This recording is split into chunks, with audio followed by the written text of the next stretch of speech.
ادامه گفتارهای رادیوی فرهنگ.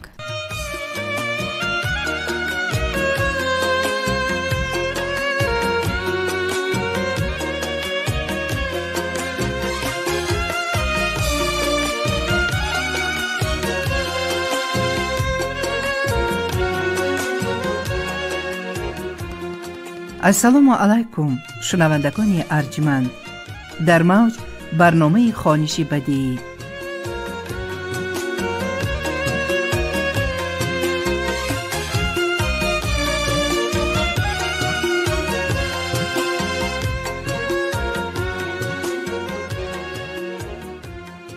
دوستان عزیز، مخلصان قصه و حکایه های دلنشین، اینک با توجه شما گفتار 17 از رمن تاریخی ادیب شناخته نویسنده خلقی تاجیکستان اورون کوهزاد هایجا. مرحمت گوش کنید.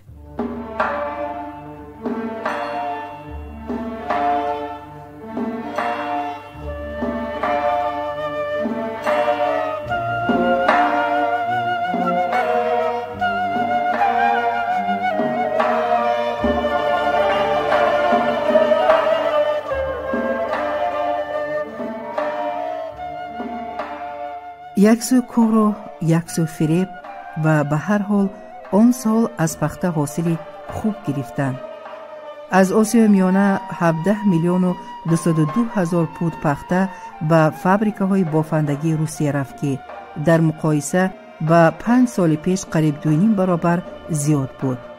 و انانیف که در شیرآباد 78 هزار گکتار زمین داشت و اندرونیکوف که از چول قرشی 27 هزار گکتار زمین گرفته بود، سری راه یک شب در قرشی خواب رفتند و حاکم قرشی به شرف حضور آنها ضیافت داد. از سمرقند راحت کرسی و مثلثی 5 ساله آورد و تنها از کباب 4 خیلش را روی دسترخوان گذاشت. 2 مغازه بریان، قبرغه ششلیک، تنور کباب و گوشت سرکه دمپز و آنها روز دیگر در کالسکه 3 اسبه در راه سمرقند دیده و شنیده هایشان را به یکدیگر حکایه کردند. فریبشان بسیار این مردمه. حاکمش هم فریبگر، مردمش هم. اگر همین فریبگری نمی بود، امسال حاجت به پخته مصر و امریکا نبود. مزدوران بد کار کردند. به خصلت اینها صرفا رفتن دشوار. در صحبتشان نشینی از حکمت زندگی و رسالت آدمگری سخن میگویند، لیکن در عمل کارهایی میکنند که با اون گفته ها هیچ راست نمی آید. یتیمی که از آنها مانده است و سرپرستیش را به اینها سپاریدند غلام خود میکنند. میراثش را نمی دهند، صاف منکر میشوند. باز با اون یتیم منت هم میکنند که من نباشم چشمانت را زاخان کافته میخورند. من هم مشاهده کردم که از فایده مفت رو نمیتابند. طبیعت بسیار چیزها را مفت داده است با آنها: آفتاب، آبهای روان، زمینهای حاصلخیز، انواع دال و درخت و زراعت. یک نوع به مفتخوری خو گرفتند. گمان دارند که فکری بسیار کردن در کار نیست. دیگر چیزها نیست همین خیل آسان به دست می آید. مردم نادان گویی دروغ می شود، ولی به دانا گفتن هم زبان نمی گردد. توجه کرده باشید، برزگری را خیلی خوب می دانند. انیق می دانند که کدام زمین چه حاصل می دهد، با کدام زمین کدام کشت موافق است، در کجا سیب حاصل نغز می دهد و در کجا زردالو. لیکن اسباب کشت را تکمیل نمی دهند. از این بابت فکر دواندن نیست. با بودش قناعت کرده بی پروا می گردند. فراغت را نغز می بینند. پول را هم نغز می بینند. می خواهند که پول بسیار داشته باشند، اما راه پولیابی را نمی دانند. جستجو و تلاش هم نمی کنند. اگر پول یابند، شاه و گدا در صندوق روس می کنند، در زمین گور می کنند. در ضرب المثلشان می گویند که پول را پول می یابد. در روزگار پولشان را درست کار نمی فرمایند و معاملات نمی برند که پولشان پول یابد. در صندوق در تگ خاک بیکار می خوابد، می پوسد، نصف می شود. نه، صرف می کردگی ها هستند، لیکن صرف بیهوده، صرفی که فایده نه ضرر می بیارد. در زیافت های پرتکلف برای افتخار 5-10 روزه، در سرهای پردبدبه، برای خودنمایی و خودستایی درگذر، من گمان میکنم که تا به این درجه خراب شدن این کشور از چنین خصلت‌های باشندگانش برآمده است. برای من و شما همین خیل بودنش بهتر. اصلا یاد نگیرند راه پولیابی را، یاد نگیرند راه پول صرف کرده پول یافتن را، یاد گیرند میدان ما و شما تنگ می شود، بازار ما و شما کساد می شود. و هر دو به ذوق خندیدند و در دهه کاسان یک سردمند آوازدار که ایشان کلان نام داشت و دیر باز از جاگه خسته نمی توانست خود را سخت بیحال دید و پسرش را جیغ زد و در حضور ملایی که چلیاسین می خواند به وی وصیت کرد. اندک پسنداز دارم.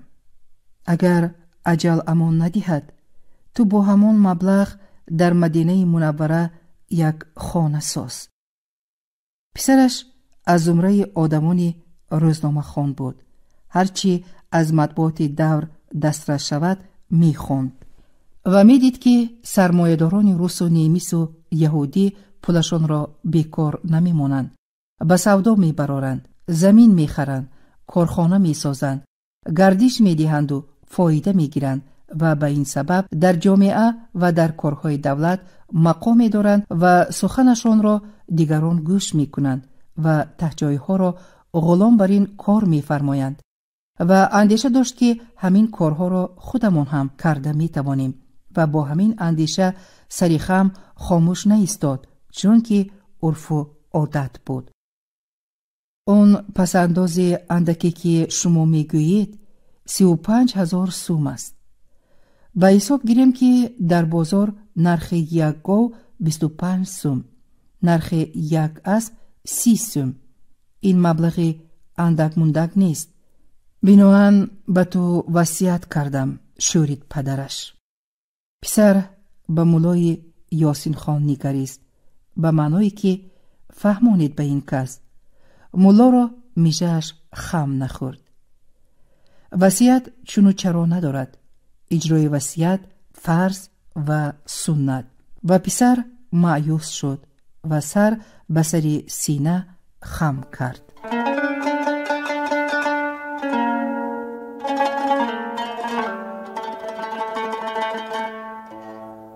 از سرگه از پریخی مسجو تا به دشتای سرزم آبیرود زرفشان به کشتوکار قریب که استفاده نمی شد. خانه آب پست و زمینی کشت بلند بود. فایده ای که مردم این آبرو از آب فراوان زرفشان می دیدن، هر بهار و تابستان هنگام آبخیز راههای گذرشان را می کفت و ویران می کرد و پلها را شسته می برد و شمار جر و سیلکنده را زیاد می کرد. بعد دشت سرزم تا شهر و مضافات بخارا آب زرفشان یک قطره نمانده به کشت و باغ و آبچکاری صرف می شد که قسم زیادش به سمرقند راست می آمد. و از روزی که سمرقند به دست روس‌ها گذشت، سرمایه داران به دنبال زیاد کردن پخته افتادند و هر سال زمین کشت را وسیع می کردند و زمین بیکار را به کار می درآوردند و آب بیشتر از پیشتر لازم می شد و جایهای موجوده از آب تامین کرده نمی توانست و کانالهای نو می کندند و تا بخارا آب کمتر می رفت و کمتر می رسید و از کشزارهای گوشه و کنار زاغ و غنجیش فرار کرد و در باغ‌ها شاخ خشک درختها زیاد شد و زمینهای آبی به للمی تبدیل یافت و ریگ روان تناب زمین کارم را فرو برد. با یک عائله ملخ تیرماه سال گذشته از کجای آمد زمستان به خامه های ریگ در آمد و در همون جا تخم ماند.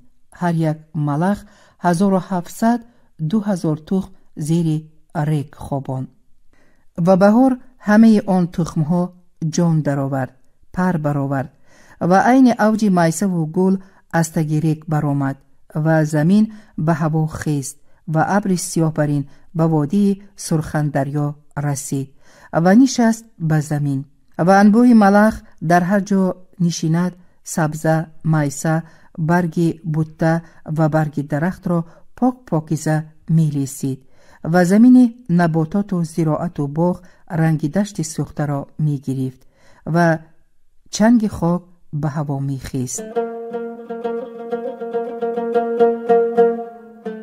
در تمام مسجد، مدرسه و مزارهای وادی از آن بی وقت گفتند.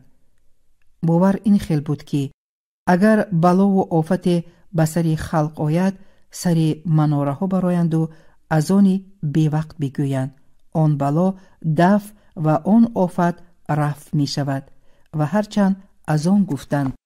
به گوش ملخ ندر آمد. ملخ هر چیزی که سبز است و هر چیزی که آب دارد از یک طرف می لیسید و فربه می شد و با کدام یک واسطه به خیلهای باقی مانده خبر می داد که جای کیف و صفا اینجا بوده است و هر روز از ریگزار به سبززار خیلهای نو به نوی ملخ می آمد. به امیر خبر فرستانیدند. وی در کرمینه بود.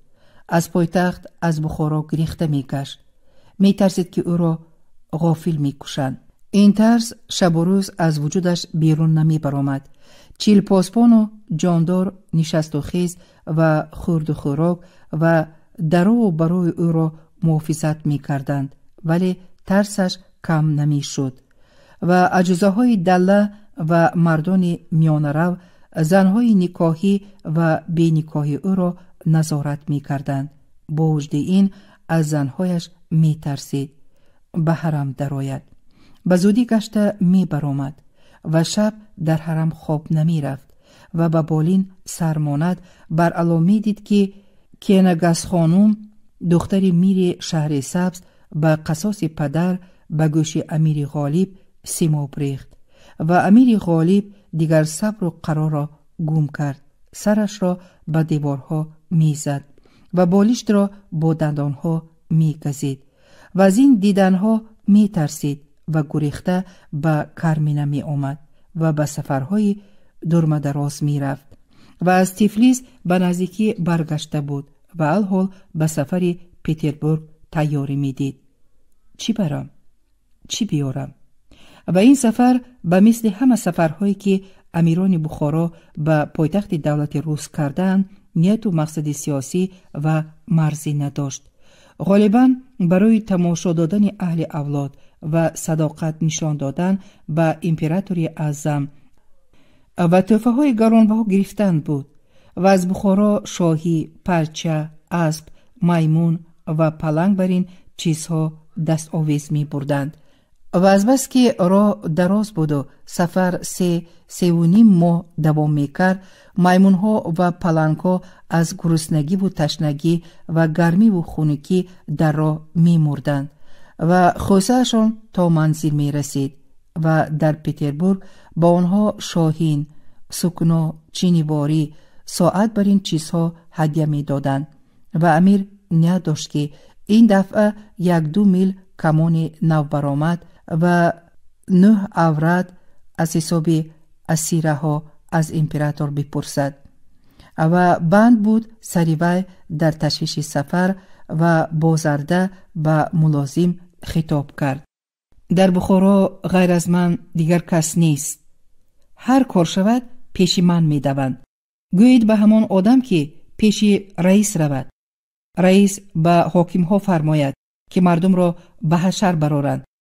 پیش راه ملخ جوی کنند، جوی کلان، برش 2.5 گز، چقریش 1 گز و به حشر برآوردند مردم را.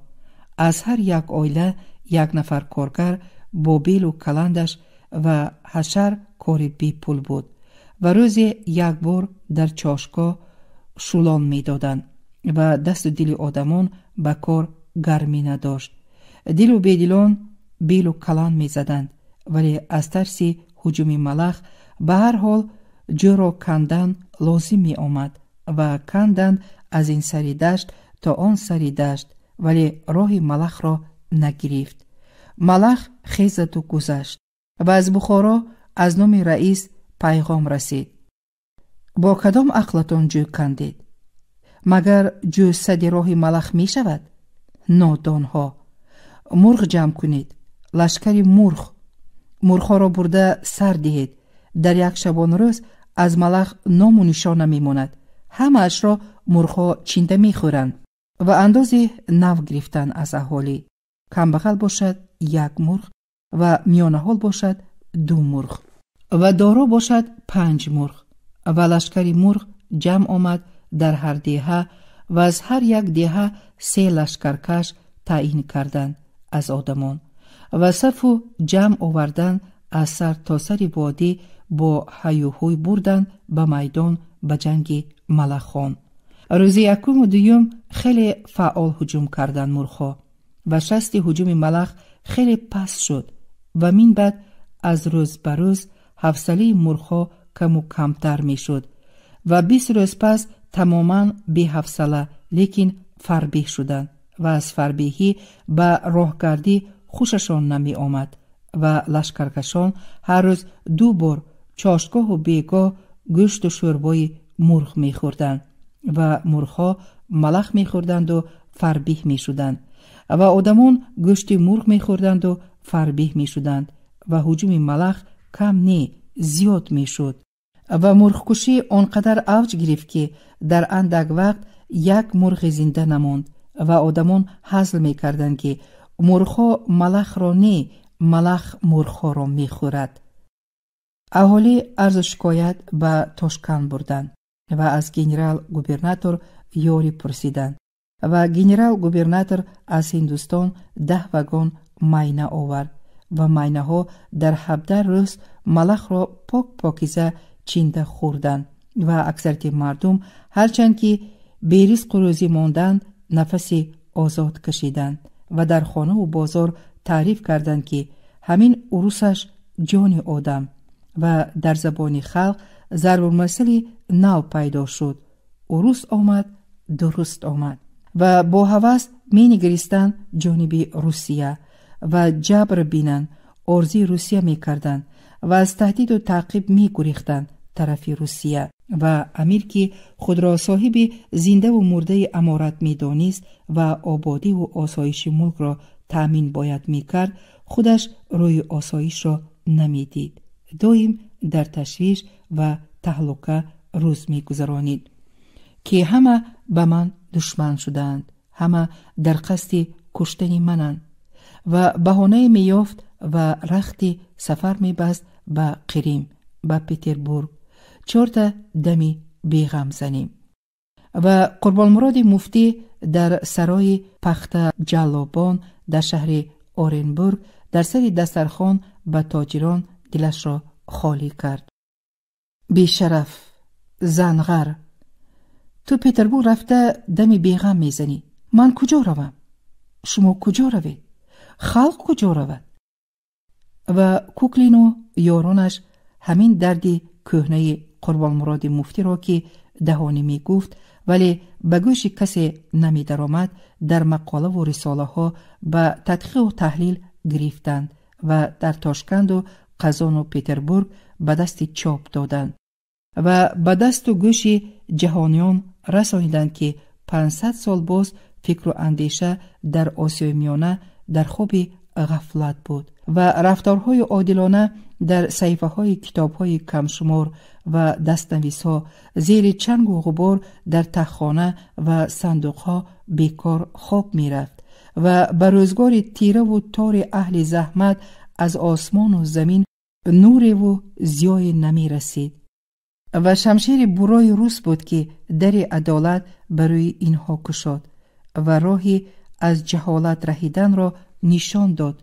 لجام میرها و بیکار را کشید. به نام میر و بیک در این زمین ها آنقدر بسیار شده است که در زمین شور اینقدر تلخ نمی روید و ماه و سال نیست که اینها برای یکدیگر تیغ نکشند و خونریزی و طلب و تاراج نکنند و خانه های آباد را ویران نکنند و هر کدامش گمان دارد که در روی جهان از او زورتر و از او با عقلتر کسی نیست و ضرب سلاح روز آنها را در جایشان شیناند و پخته بر این ملایم کرد و به راهزنی خاتمه داد. چول و دره ها پوری راهزن و غارتگر بود. کاروانها را می زدند، رمه ها را می بردند، آدمان را می کشتند، همهشان را سرکوب کرد لشکری روز. و الحال زمین و آدمان و چارپایان به حیات آسوده و آرام آهسته سیکین خو می گیرند. خو می گیرند و عبرت نمی گیرند. عبرت نمی گیرند و لاف می زنند.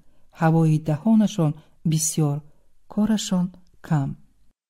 و عزیز مراد ترجمان پیوسته می خواند آن مقاله ها و آن رساله ها را و قائل بود به علمشان و نمونه و پاره های ترجمه می کرد به امیدی به دیده و گوش خلق رسانیدن و می برد به اداره مجله آینه و یک مشت مشتری اکنون نصیحت های خشک نی بلکه سخن های زنده از روزگار می خواندند که بخارا 103 مدرسه دارد و به تأسیس این مدرسه ها از 10 عصر تا 5 عصر شده است و همه این عصرها طلبه قبول کردند و درس دادند و ختم کناندند و شمارش از لک و در لک گذشته است. ولی در ساحه کار افتاد شوی یک متخصص ورزیده نمی‌یابی که کارت را بود بکنی. نقشه رود را کشید. نقاش نداریم. رویخط کانها هست؟ نیست. کانشناس نداریم. روح مردم چی خیل؟ روح مردم را میدونید؟ روح مردم به ما چی لازم؟ ما این خیل کسبا نداریم. و این خیل مقاله و رساله بسیار چاپ می شد به زبان روسی و در امارت بخارا به زبان روسی خواندن من بود. بدرغه می کردن، سنگسار می کردن و عزیز مراد از روسی به تاجیکی برگردان که مردم بخارا به مثل مردم کلی محلهای کشور ترکستان اساساً تاجیک و ازبکند.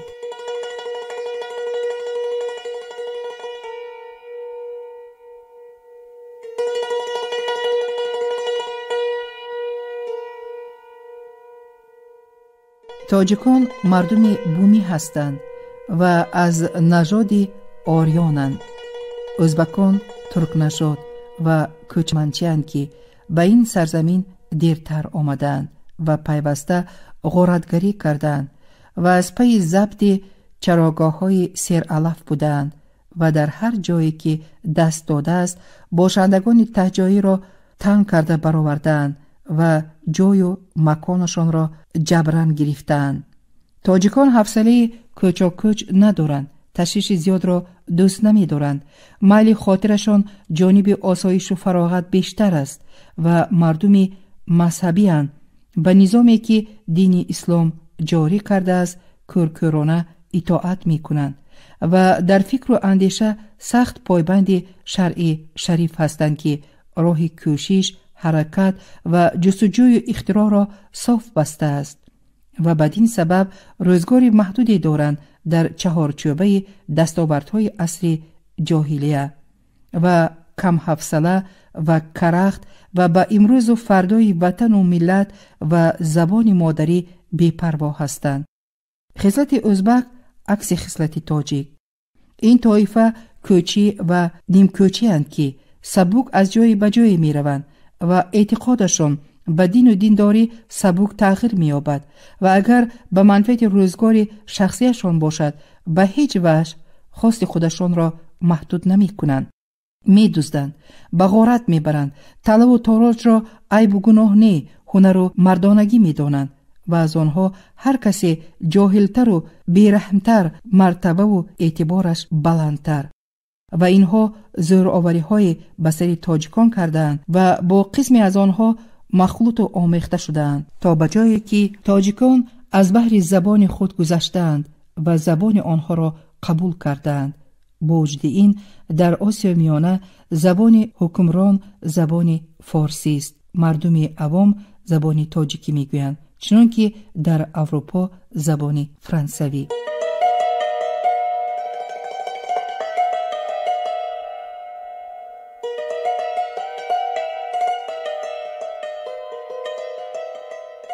در اطراف شهرهای کلان به مثل سمرقند و بخارا و مرغیلان و فرغانه و خوارزم و تاشکند، تاجیک و ازبک یک جای زندگی می کنند و عرف و عادت و اسباب و انجام و لباس و پلاسشان یک خیل، قریب که فرقی ندارد، ولی قیافهشان خیلی فرق می کند و خصلتشان به تماما دیگر خیل است، حتی مقابل یک دیگر. تاجیک صاحب دولت نیست و حکومت ندارد. غالباً از پس تجارت می گردد. در کار چالاک و مکار است. به فاسقی هوس دارد. از تاجیک فقط اولیا برآمده است، نه غازی. اولیاها به روزگار خود بی‌پروایند. در غم پاک نگاه داشتن دین و آیین عمر به سر می برند و غرق آبادی آن دنیا هستند و بیابانهای دشتهای قیپچاق و ترکستان